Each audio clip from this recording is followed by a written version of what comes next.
Hi guys! Ng hapon! Lunes sa hapon, namang babae rin. Sugod na tikaw-tikaw.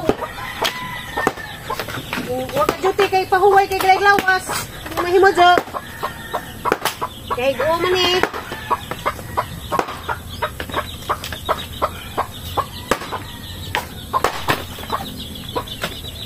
Tabla pa iwa ng pahuway.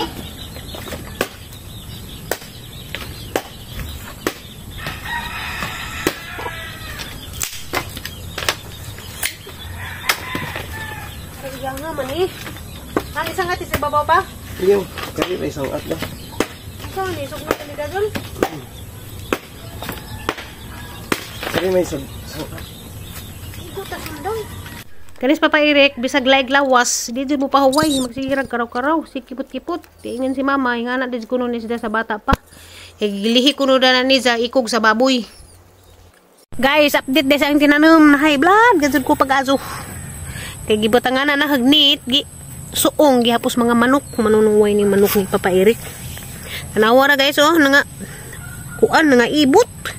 Imbis ning turok na, awara, oh. Giibot sa manok at nang tabunan balik kay basig mo kuan pa na basig maulian imbis nang gawas na tanang ilang dahon birahan pos manok batasan manok ka gibutangan na nagnit ha sud gihapon ilang tuktukon ning kaning kuan ba nang liso ning tagdukan kay arong di na maimpas. Ang pipino nga nauna man tanahag tisok, ba wa may nang lugsot. To ko nang liliin, gasag lisuan ni. Wa may nang gawas. Di mo lagi. Na, asa raman to? Awa mo terek, di ara di agliso dia. Wa mo terek. Padi ay. Masih gua pa na. Tabunan balik. Pero na mampining terek. Di tanan tanawa kana pipino na ning terek na. Dapat dia yang terek. Nja aguban wa jam mo. Basig maot na tong lisuha. Nja nagahang batong guys oh. Nang lugsot na nawa. Nang lugsot nagahang batong. Ika upat ka adlaw siguro 5. Sumana dyan na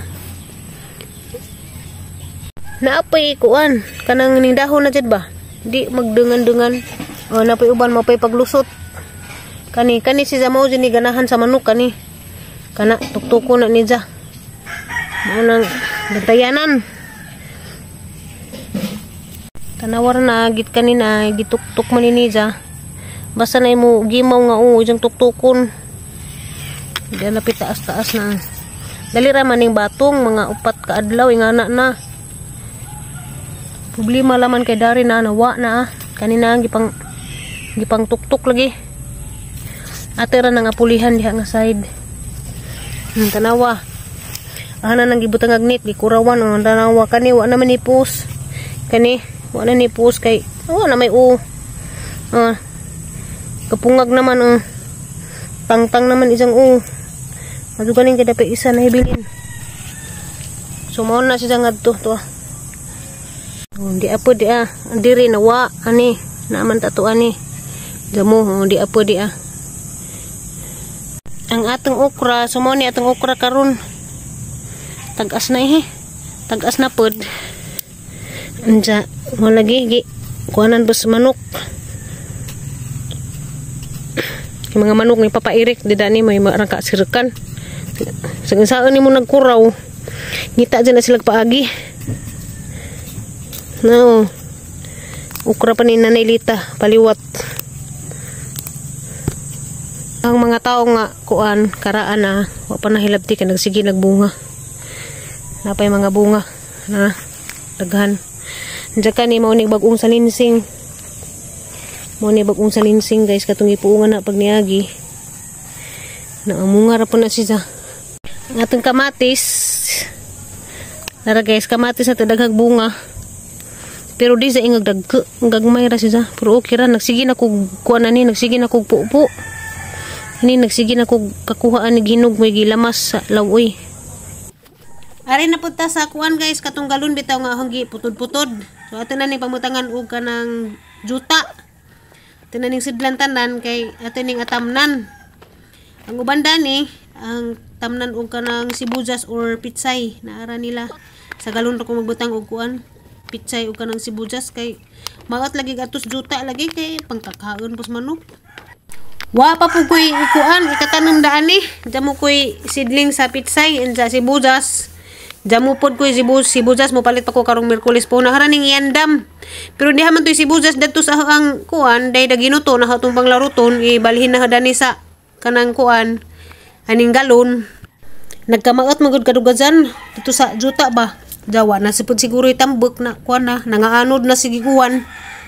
Shout out Dekos, ningon nga wa lagi kuno improvement ang kinabuhi. 5 na katuig vlog, nda mao gihapon. Wa mga dato, ang lisod pod mo dato ta adto daghan tag views. Mga vlogger ultimo ra man mga vlogger, gamay ra man nin taon mi og kanang views, gamay ra pod mig income. Saan man taon pagkadato? Wa po ko mangandoy madato. Kontento ra ko sa mong kinabuhi karon, makakaon laman sa katulo sa kadlaw, makapaeskwela sa mga bata. Okay ra dyan na kaadyo. Mura si man hinuin nagkonsumisyon. Katanaw sa mo ang kuan. Kahimtang. Kami okay ra dyan ni kaadyo. Si Papa Eric da, nagkugi po ni sa pangputod sa mga galon dag. Kaya mo ni tamnan og kuan. Tamnan og palidya. Kaya di sana mo ibutang sa juta ag palidya. Arira na mo sa galon ba? Suwayan. Pero dag nga galon ang angay na ni palidya.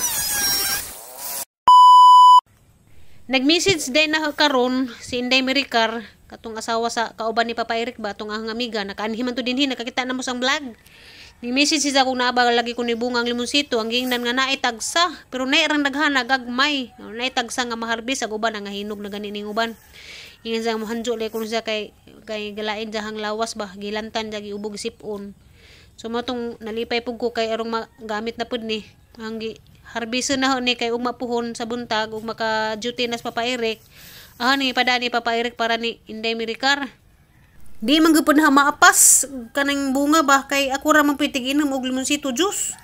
Panagsara man pud lagi mo gamit kana bitong kanara sagul sa hinilaw, sagul sa kanang ibutang sa ginamos, ipigs kanang ibutang sa kanang pawa man ganit sa lansa, ipang butang sa anang manok ug magluto, mao ra man gamit ning limonsito. Ja ako ganahan ko mo inom og limonsito. Ano bitong labinag kanang butangan og nilaga nga tangad, limonsito, blue ternate. Dawa naman po ko'y blue ternate dari, nahurot magkaon sa kanding. Mga bata kay di pod kadyo hilig manginom og limonsito juice. Magama kog juice kay ako ra man po'y maginom-inom. Di sila ganahan og limonsito juice. Mas ganahan sila og kanang mga artificial hinon nga juice nga makadaot sa lawas. Napakno na lagi mga tawo sa kalibutan kay naay mga organic ra di ganahan kay adto man sila sa mga artificial nga daghang chemical.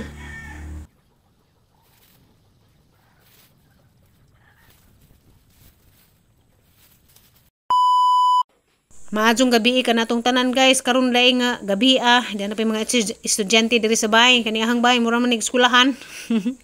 Bitaw guys, mohanjo magini si Sheena nga una sila yung mga research, mga sa pa na mga online nga mga project, sa pa na mga trabaho nila sa eskwelahan nga need nilag internet. Mohanjo ni si Sheena nga diri sila sa bahay magtapok kay naman lagi ko'y wifi, may wifi sa ilaha. Mo nang mingan sa ante NMS Injo magtapok na pud mi. Tagdugay lagi ni sila mahuman. Grabe naman pud ning mga bata. Mo abot nag alaunas kadlawon. Atong niaging adlaw alas 2 na kasud. Jag ako pud dari magbantay lo. Kuwangon pud tas katug. Gusto sige nalaman kay katabang pud ta ning mga bata. Ito na.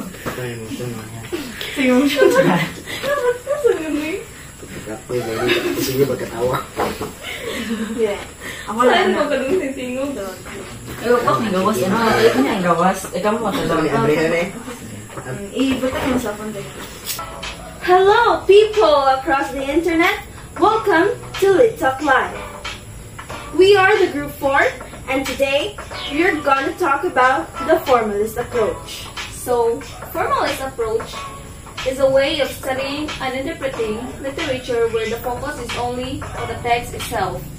It examines the form structure of the works such as rhyme, scheme, meter, imagery, symbolism, plot, and language. the text can stand on its own and should be analyzed without bringing in outside factors. Ooh. So, does it ask, how do the parts of the text work together to create meaning? Exactly. So, for us to understand deeply the formalist approach, we have invited a very, very special guest, and he'll give examples about formalist approach. So here comes the one and only, the legend, the bard itself, William Shakespeare. Good evening, fair viewers. I have traveled from the 16th century to the strange Book of Faces. Book of Faces? Sir, we call that Facebook now. Hello guys, good morning. Adlong Martes na. Salamat ko sa Ginoo kay naka-duty na dyan si Papa Eric. So nakalarga na. Naulian ra pud siya. Kuwang ra dyan siguro sa pahuway. Pahuway raman to sa gahapon buntag. Da pagkapalis kay wala nagkaraw-karaw naman pud. Magha lang sa to siya. Di masuko man pagbadlengan kay kapoy lagi ko no paglawas og paumhan ko no ligad-ligad mo mura ko no samot isang sakit mo nang kuan naning kamot tapos siya nga maulian siya anja namuot ko kay hapon siya nagihag harvest gahapon nani mga sabul hinog lagi kay kuan lagi sa kamera kahajangon at para inday America lagi unta anja nalimtan ina nalimtan ang gitsatan siya karon ingin man siya nga ija kunong kuaon uwo po tada ni kay mag-ipor siya kuha siya nangahinog ra ba ning uban dani wanay juice ning dugangan siguro po kay ngunhi lagi kun sa karon kay ijang kuaon shout out Inday Americar deur man pud kay naraman na siya dao ga trabaho kuan man na siya mura man na siya caretaker sa bahay nga dako kay ijang amo na nasod Diyan saliatan tani kuha halaman ni hatag ni ja. Lipay po kong monhi kay ganahan kong ni monhi. Nga dugangan pupuan pa nang naglain kay ang makuan madugangan pa ba. Arang inita kasog panahon karon. Para gahapon arang inita. Karon arang gihapon inita. Wala di ta kaadto sa garden room. Kay kuan man kinainitan alas 7 parang inita na kaadto.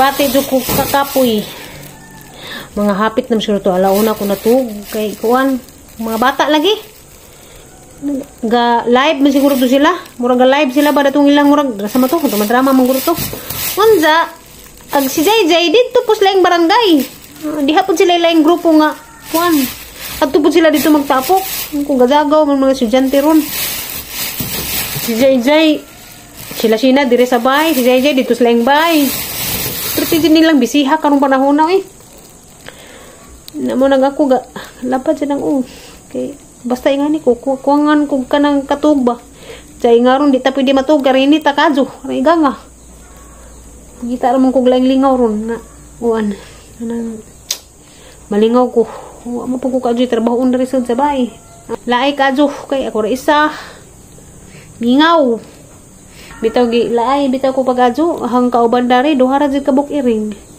anja ningana ko ni Eric nga muuli lagi tapog ko Galicia ba hey. Need pa nila nanay mutabang dito kay nagpatrabaho sila sa bahay manghipos-hipos po ditong mga agi hey, si nanay tiguang na anja di man po na mabijaan rin pamudya og eskwela sila kaysa jud manglakaw na pay mga kanding ipangbalhin maglugas jud kog uli ron nga kuan karong panahon na nga klase. Si CJ di parihag schedule. Di sahay sadyo, sahay udto. Ana ba ug udto manggaling gabi na makauli. Di si JJ aran bisiha. Na parihara karon nga daghan silang project nga grupo-grupo, adtos laing bay. Lisod ko og sibat rong panahon na arang bisihas ang mga sakop dari sa bay. Di si Papa Eric kay luoy pud ba og siya pa'y magdigamo buntag wala pa'y mga manok ija tanan anja luoy pud ba mulang bawon sa una na horon nga gatanaw ko sitwasyon nga mura maglisod man kog uli na karon nga aran bisihan nila kay ugwa pa'y mga kanding madara kay kamao naman sila magiluto Kamao naman sila ang delikado po dani kay way tawag maadlaw unsa ang kanding ug magbitik-bitik. Mauring dangat nga matay ahat. Unja o man tilingaw ani ron ani ra kita batong vlog. Wa tay maadjong ganap. Ani samutan awar gud po kuan basta kay ako mag-upload ra man pug ko kay kanabang nakoy tanaw-tanawon sunod nga mao ni gibuhat na rong adlaw. Na ako'y memory bahala wa ni mananaw. Bitaw nagkagamay bitaw tang views ron kay po magupod ka adyo. Tang trabaho balik-balik wa tay content. Wa tay maadjong nga content ba. Ato ada ni kay dili lifestyle raman jud atong mga inadlong mga panginabuhi diri. Mao man sini atong ma-vlog kada adlaw. So pulan jud, lami magubutog na puti content nga mainganyo po ng mga tao mananaw ba. Da mo pud magluto di pa ta ka magluto. Hibawan na ni mag-garden. Ug kanunay pa ta mag-garden balik-balik wag gyapon mananaw. Ito, pasalamat naman jud ko sa nagpabilin nga nagtan-aw pa. Ang ganahan pa ba mo tan-aw na pa man jud, wa pa man jud views, mabot pa mag 500, 600, 700. Maglisod na jud sa kalibo nga views. Okay ra jud ka, at least na pa jud mo tan-aw. Daghang salamat ninyo tanan. Sa danhira po ta kutob. Daghang salamat jud ninyo din mo naman tagsa pa.